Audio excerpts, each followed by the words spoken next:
She entered the building poised, polished, and more than prepared, but the moment they saw her, they decided she didn't belong.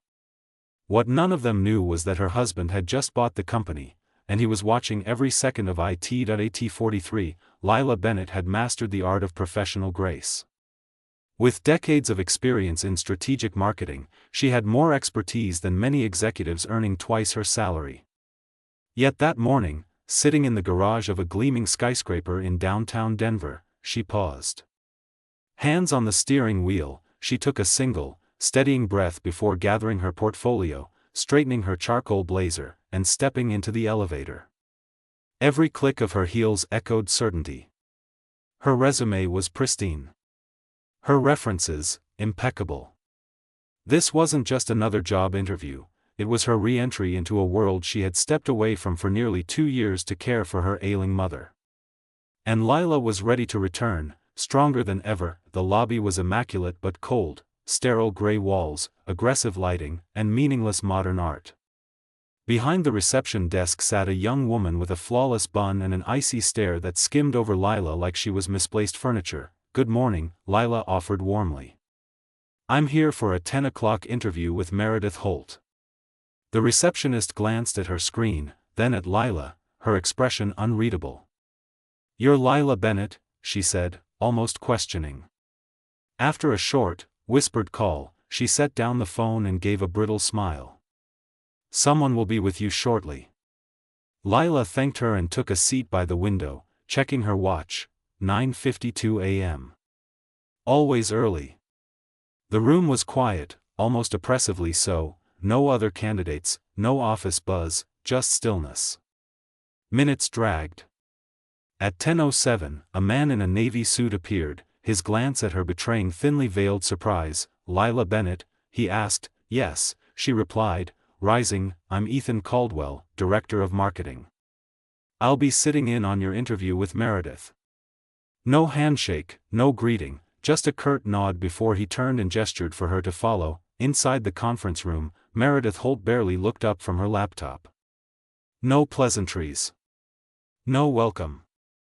Just, "Let's get started." The interview spiraled quickly into something it should never have been. The questions weren't exploratory, they were accusatory. "Are you certain you applied for this role? How comfortable are you in large office environments? Why the 2-year gap on your resume?" Every inquiry carried an edge, a judgment already cast. When Lila mentioned international account management, Meredith's eyebrow lifted in skepticism. "International accounts? From where?" "Tokyo, Vancouver, Munich," Lila replied evenly. A clipped was the only acknowledgement. After 15 minutes of thinly veiled condescension, Ethan snapped his notebook closed. "Actually, it seems there was a miscommunication. This role was filled internally last night. Apologies for the inconvenience." Meredith didn't even look up. "We'll keep your resume on file," she added flatly. No handshake. No walk to the door. Just a silent dismissal. Lila returned to the lobby without ceremony. The receptionist pretended not to notice her. As the elevator doors slid shut, she left behind the chill of their indifference, but she wasn't alone. High above, behind a wall of smoked glass, Nathan Sterling watched every moment unfold. He hadn't moved from his spot since Lila entered. Every glance, every whisper, every slight, Nathan saw it all through live security feeds and heard it through a direct audio line. 3 days earlier, Nathan had quietly completed the acquisition of Harper, Walsh and Partners, his latest strategic investment. He didn't bother with press releases or flashy announcements. That wasn't his way. Nathan Sterling was a builder of empires, a man who understood that real change started before anyone realized it was happening. This interview wasn't just a test for Lila.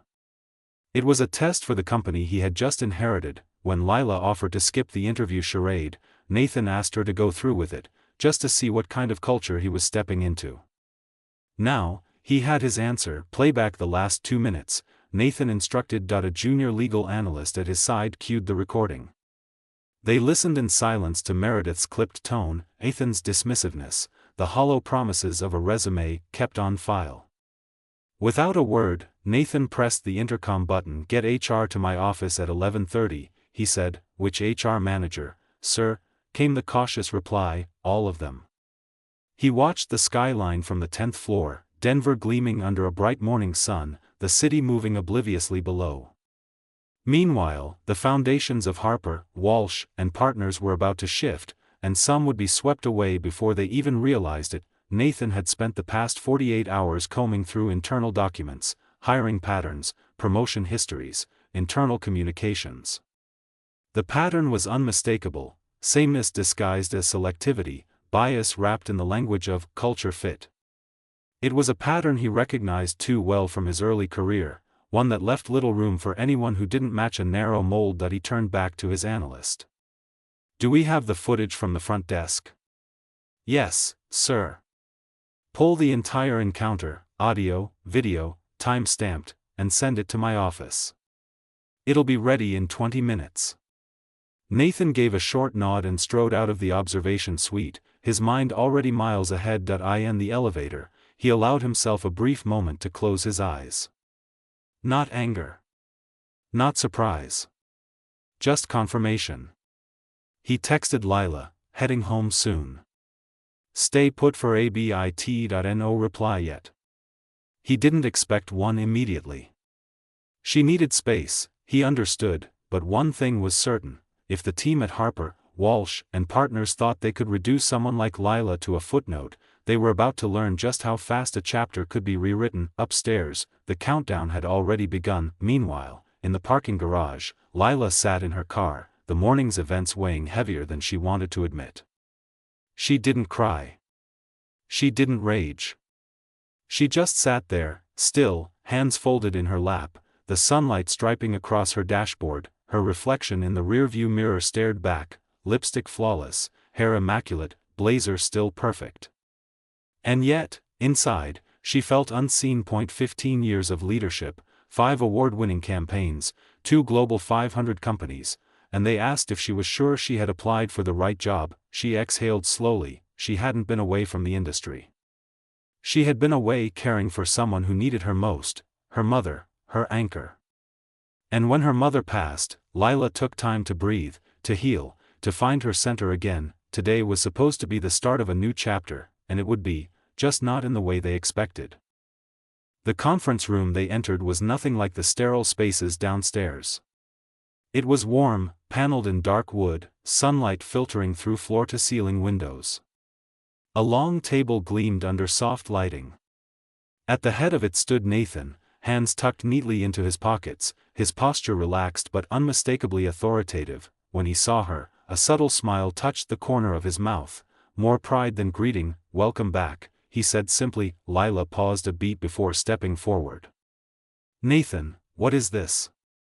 He shook his head gently, almost amused. "A course correction." Behind her, the man in the gray suit quietly closed the door, leaving them alone. Nathan pulled out a chair at the end of the table and motioned for her to sit. Still wary but trusting him, she did. Nathan walked to a small sideboard, poured a glass of water, and placed it before her. Then he set a slim leather folder on the table. "This," he said, tapping the folder lightly, "is a formal offer. Executive Vice President of Strategy and Brand Development. Reporting directly to me." Lila stared at him. She opened her mouth, then closed it. She wasn't often speechless, but the moment eclipsed even her well-prepared mind. "I don't," she started. "You don't need to say anything yet." His voice softened. "Just know it's not a handout. It's not charity. You are the future leadership this company was pretending it didn't need." He leaned in slightly, lowering his voice. "They're going to need you more than they realize." The weight of the morning, the dismissal, the sneers, the assumptions, started to shift in her chest. Not gone, but reframed. This wasn't pity. It wasn't revenge. It was validation, earned the hard way. Nathan leaned back. "You don't have to accept today. Take your time. Read the terms. Meet the new leadership team if you want." She finally found her voice. "Nathan, are you sure about this?" About me walking into this storm? A flicker of something passed through his eyes, something fiercer than mere confidence. Lila, you are the storm. She let out a breath she hadn't realized she was holding, a slow, cleansing exhale that felt like unshackling 100 small doubts at once. Then, for the first time that day, Lila smiled, a real one. A smile not of relief, but of recognition. All right, she said, reaching for the folder. Let's get to work. Outside the conference room, the building buzzed in hushed rumors about the sudden HR summons, about unfamiliar names and shifting office doors. But inside, in that sunlit space, the real work was already beginning, and this time, Lila wasn't asking for a seat at the table. She was building a new one. One afternoon, across the dinner table, Lila met Nathan's eyes and said, simply, I'm ready. He didn't ask what she meant. He just took her hand and said, then go get what's yours. So she did. For 3 weeks, Lila sharpened herself like a blade. She rebuilt her resume, updated her portfolio, pored over industry reports long past midnight. She booked interviews, starting with the companies everyone else said were a long shot. At the top of her list, Harper, Walsh and Partners, the firm that barely glanced at her last time around. She thought about what Nathan had said the night before, I know what you're worth. You know what you're worth. The room either sees it, or they expose themselves. Either way, we win. She had smiled then, thinking he was just steadying her nerves. She hadn't realized he was already moving pieces. Her phone buzzed, a text from Nathan, heading home soon. Don't go anywhere yet.no punctuation. Meaning, focused. She knew that tone even in silence. Instead of replying, Lila reached into the passenger seat and pulled out her notebook. On the inside cover, 4 words stared back, your presence is power. She closed it, started the engine, and drove out into the late afternoon light, not angry, not afraid. Still, the way the sky stills before it changes. While Lila gathered herself, others scrambled. Ethan Caldwell was halfway through a turkey sandwich when the notification hit, mandatory HR meeting. 11:30, 10th floor. Attendance required, Meredith, he called around a mouthful. You get that? Down the hall, Meredith Holt straightened her jacket without turning around. Yeah. 10 minutes ago. Merger stuff? Ethan guessed, probably. She smoothed a crease and kept moving. Neither of them thought much of it, until they walked into the boardroom and saw no projector, no agenda, just Nathan standing at the head of the table, arms folded. Meredith cleared her throat. Sorry, we weren't told. You will be, Nathan said. He glanced at Clara Fenton from HR. Go ahead. Clara opened a folder. This morning's candidate interview, Lila Bennett, was logged, recorded, and remotely observed under the Equity Review Protocol. Ethan froze. Meredith blinked. I thought that was cancelled. It wasn't, Clara said. Victor Hayes, the other HR director, added, we're here to discuss your conduct during that session. Nathan stepped forward. His voice didn't rise, it didn't need to. You met a candidate who exceeded every qualification you posted.